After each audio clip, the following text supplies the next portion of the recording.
अस्सलाम वालेकुम दोस्तों, ये थाईलैंड का शहतूत है जो कि पौधा बहुत यूनिक माना जाता है और बेहतरीन ग्रोथ करता है गर्म सर्द इलाकों में। तो मुझे जो है इसके पौधे बहुत पसंद हैं और लोगों की भी डिमांड होती है, उन्हें पौधे चाहिए होते हैं। तो इसलिए जो है मैं इसकी एयर लेयरिंग करता ही रहता हूँ, पूरा साल करता हूँ इसकी एयर लेयरिंग और वो कामयाब हो जाती है।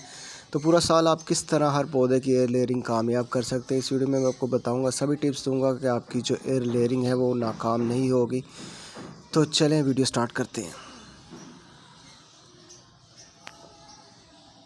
दोस्तों, ये थाईलैंड का शहतूत है जो कि 24 इंच के गमले में लगा हुआ है और ये काफ़ी बड़ा ट्री बन चुका है और इससे तकरीबन जो 50 पौधे मैं तैयार कर चुका हूँ। फिर भी ये देख लें, पौधा काफ़ी बड़ा है।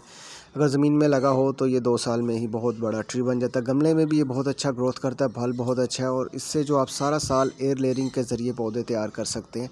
तो मैं आपको बताऊँगा, आप जो है ख़िज़ा के मौसम में भी जो है इसमें एयर लेयरिंग करें तो वो कामयाब हो जाएगी। तो एयर लेयरिंग करने की शाख पर है, जो शाख जो है लकड़ी बन चुकी है उस पर एयर लेयरिंग कर सकते हैं, उस पर वो कामयाब हो जाती है। अगर आप ग्रीन शाख के ऊपर एयर लेयरिंग करते हैं तो फिर वो कामयाब नहीं होगी। याद रखिएगा, पुरानी जो शाख हो लकड़ी बन चुकी हो उसी पर ही आपने एयर लेयरिंग करनी है, न्यू ग्रीन शाख पर एयर लेयरिंग आपने नहीं करनी।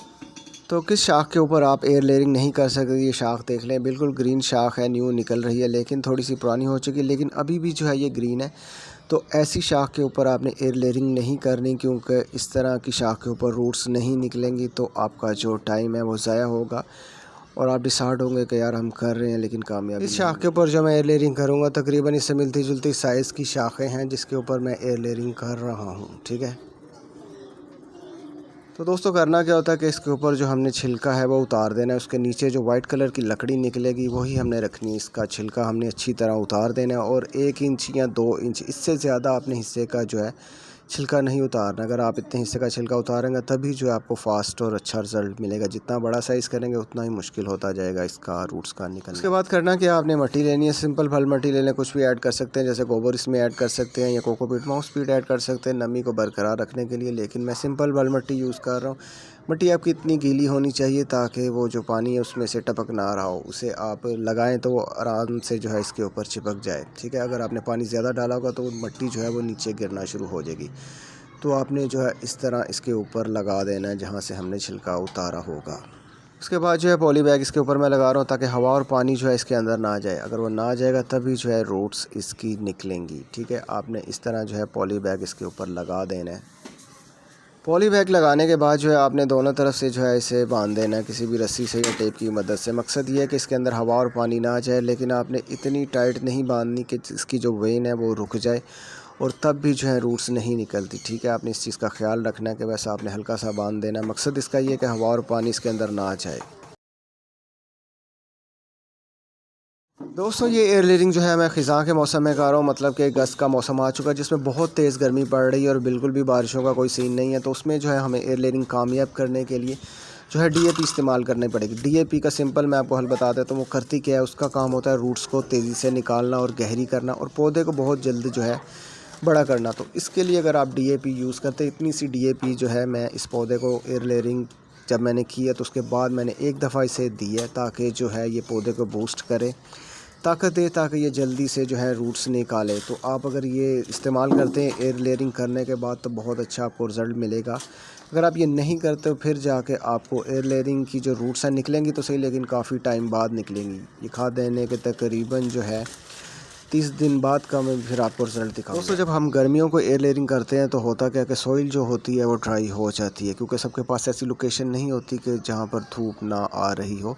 तो उसके लिए करना क्या होता है कि आपने इस तरह का इंजेक्शन ले लेना है, मिलता जुलता किसी भी साइज़ का। ये बस हमने इस्तेमाल करना होता है कि जो पानी इसमें इंजेक्शन के ज़रिए आपने किस तरह पानी देना है ये देख लें। आपने इस तरह पानी देना और जो मिट्टी है सिर्फ वही नम होनी चाहिए, ज़्यादा एक्स्ट्रा पानी जो है इसमें जमा नहीं होना चाहिए। अगर ज़्यादा पानी एक्स्ट्रा इसमें जमा हो जाता है तो जिस शाख पे हमने एयर लेयरिंग की होगी उसके पत्ते जो है फ़ौरन ही जो है ड्राई हो जाएंगे, पौधा जो है वो सूख जाएगा, यही वाला जिस पे हमने एयर लेयरिंग की होगी। तो आपने उतना ही पानी देना है कि जितना में जो है सॉइल आपको लगे कि अब नम हो चुकी। तकरीबन जो है मैं 1 महीने बाद की वीडियो आपको दिखा रहा हूँ। और एयर लेयरिंग करने के बाद किया कि मैंने पौधे को शेड एरिया में रख दिया था जहाँ मॉर्निंग की सिर्फ 1 घंटा धूप आती थी, ठीक है। जब आप फुल गर्मी में एयर लेयरिंग करते हैं तो पौधा आपका शेड एरिया में होना चाहिए, नहीं तो सॉइल जो है वो ड्राई हो जाएगी। फिर आपको इंजेक्शन के ज़रिए उसे पानी देना पड़ेगा। तो वो किस तरह देते हैं वो भी मैं आपको आगे वीडियो में दिखा देता हूँ।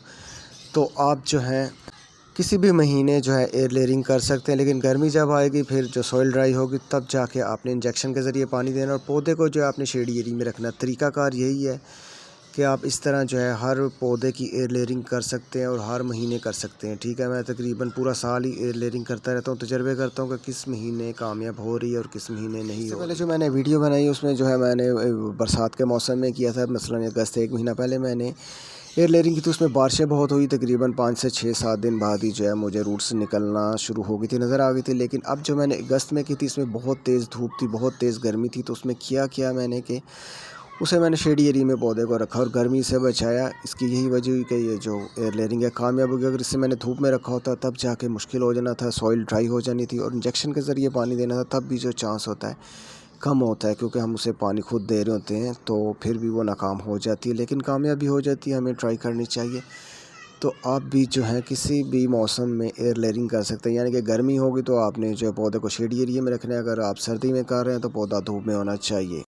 तकरीबन जो है 7 एयर लेयरिंग मैंने इस पर की थी और 7 ही जो है कामयाब हो गई हैं। बहुत ही आसान होता है एयर लेयरिंग करना, ग्राफ्टिंग के मुकाबले में आप एयर लेयरिंग को ज़्यादा तरजीह दें, जो कि बड़ी आसानी से हो जाती है काम। तो दोस्तों पॉली बैग हटाने के बाद जो है मैं आपको उसका रिज़ल्ट दिखा रहा हूँ। पॉली बैग जो है आपने बड़ी एहतियात से हटाना है कि रूट्स और जो मिट्टी है वो टूटनी नहीं चाहिए। अगर वो टूट जाती हैं तो जो आपकी सारी मेहनत होगी वो ज़ाया हो जाएगी।